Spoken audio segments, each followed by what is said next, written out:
বিনোদন জগতের জনপ্রিয় সঙ্গীত শিল্পী তাহসান খান ও মেকওভার আর্টিস্ট রোজা আহমেদের দাম্পত্য জীবনে এখনো চলছে মধুচন্দ্রিমা। বিয়ের পর থেকেই তাদের একের পর এক বিদেশ ভ্রমণ যেন তাদের বারবার হানিমুনের কথাই স্মরণ করিয়ে দেয়। বেশিরভাগই দেখা যায় দেশের বাইরে সময় কাটাতে এ জুটিকে, কখনো আমেরিকা, কখনো মালদ্বীপ, আবার কখনো ইউরোপের কোন শহরে। দেশের কাজের ব্যস্ততা থেকে খানিক ছুটি পেলেই তারা বেরিয়ে পড়েন দূরে কোথাও হানিমুনে। তাদের ভালোবাসা এক অর্থে যেন স্বর্গরাজ্যে পরিণত হয়েছে, যেন এ ভালোবাসা ফুরাবার নয়। বছরের শুরুতে হঠাৎ করেই 4 হাত এক করে ভক্তদের চমকে দিয়েছিলেন সঙ্গীতশিল্পী ও অভিনেতা তাহসান খান। সম্প্রতি সামাজিক মাধ্যমে তাদের ঘুরে বেড়ানো মুহূর্তের ছবি শেয়ার করেছেন তাহসান পত্নী রোজা আহমেদ।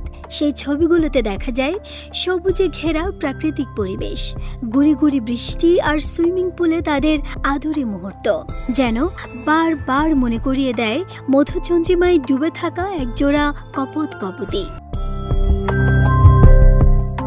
তাদের একান্ত মুহূর্ত ছাড়াও আরো কিছু ছবি শেয়ার করে নিয়েছেন রোজা আহমেদ। তাদের রিসর্টের কামরার বিছানাটিও ভালোবাসার আবহে সাজে সজ্জিত।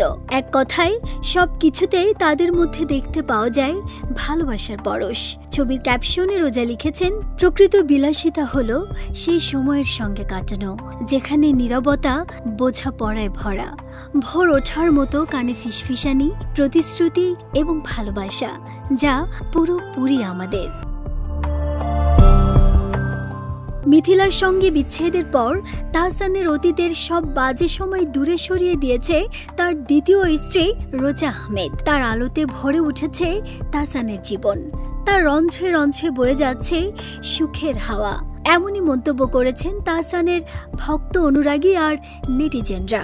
তাদের একটাই কথা, রোজাই যেন তাহসানের জীবনের সেই চাঁদের আলো। ধন্য হোক আপনাদের জীবন। নাহিদা স্মৃতি, দেশ রূপান্তর।